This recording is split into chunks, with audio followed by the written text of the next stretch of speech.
Wednesday, September 27, the unity of faith. In Ephesians chapter 4, Paul asks believers to stop doing some things and to be sure to do others. What are those things? Well, let's read chapter 4. I, therefore, the prisoner of the Lord, beseech you to walk worthy of the calling with which you were called, with all lowliness and gentleness, with long-suffering, bearing with one another in love, endeavouring to keep the unity of the Spirit in the bond of peace. There is one body and one Spirit, just as you were called in one hope of your calling, one Lord, one faith, one baptism, one God and Father of all, who is above all and through all and in you all. But to each of us grace was given according to the measure of Christ's gift. Therefore he says, when he ascended on high, he led captivity captive and gave gifts to men. Now this he ascended, what does it mean but that he also first descended into the lower parts of the earth? He who descended is also the one who ascended far above all the heavens, that he might fill all things. And he himself gave some to be apostles, some prophets, some evangelists, and some pastors and teachers, for the equipping of the saints, for the work of ministry, for the edifying of the body of Christ, till we all come to the unity of the faith and of the knowledge of the Son of God, to a perfect man, to the measure of the stature of the fullness of Christ, that we should no longer be children, tossed to and fro and carried about with every wind of doctrine by the trickery of men, in the cunning craftiness of deceitful plotting, but, speaking the truth in love, may grow up in all things into him who is the head, Christ, from whom the whole body, joined and knit together by what every joint supplies, according to the effective working by which every part does its share, causes growth of the body for the edifying of itself in love. This I say, therefore, and testify in the Lord, that you should no longer walk as the rest of the Gentiles walk, in the futility of their mind, having their understanding darkened, being alienated from the life of God, because of the ignorance that is in them, because of the blindness of their heart, who, being past feeling, have given themselves over to lewdness, to work all uncleanness with greediness.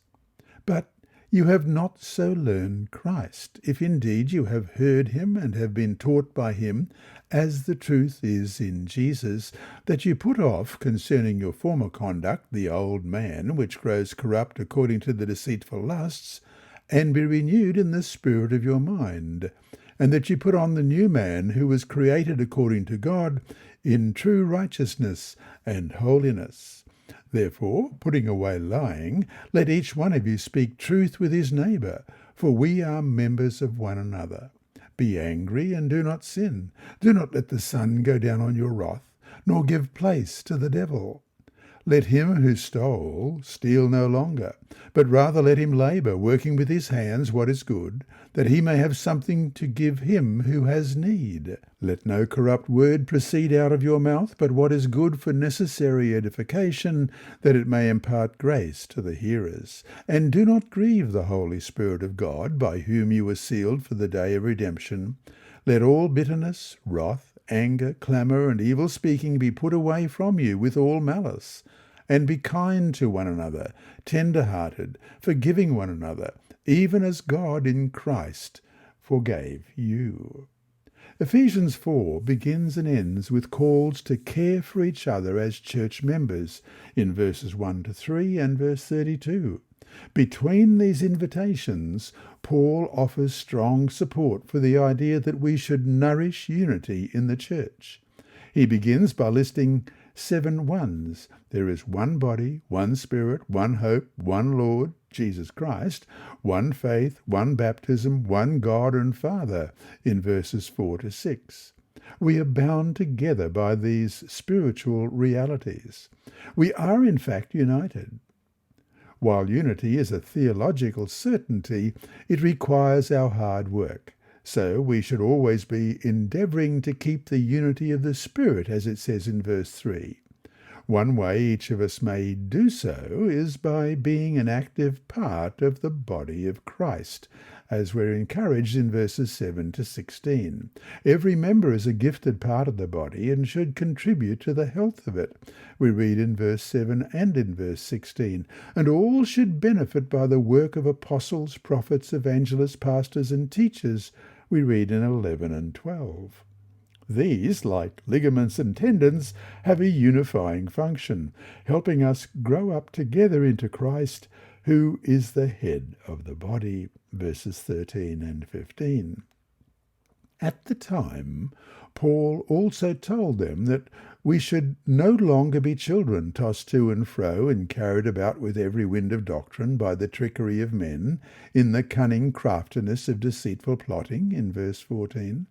Words that clearly suggest that the early church faced some internal struggles from the trickery of men.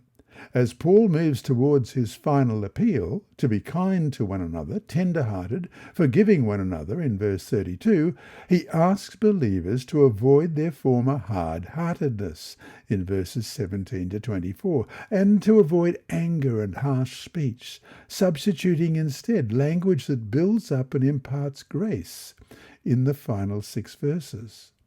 This chapter on unity is easy enough to read when things are peaceful. It is more challenging and important to read it when we become embroiled in some conflict. Are you remembering today to experience the unity of the body of Christ, the unity for which he died? And so to finish today, what are ways that we can contribute to the unity of our church, both at the local and worldwide levels? Why is it important that we do what we can? This lesson was read by Dr. Percy Harrold for Christian Services for the Blind. Sponsored by the Sabbath School Department and distributed through Hope Channel Australia, this podcast is also redistributed by Hope Channel Germany, Christian Record Services for the Blind. It is also available on SoundCloud and through multiple podcast distributors, including Apple iTunes. And you can listen and watch at the same time on YouTube. Remember, God is always faithful.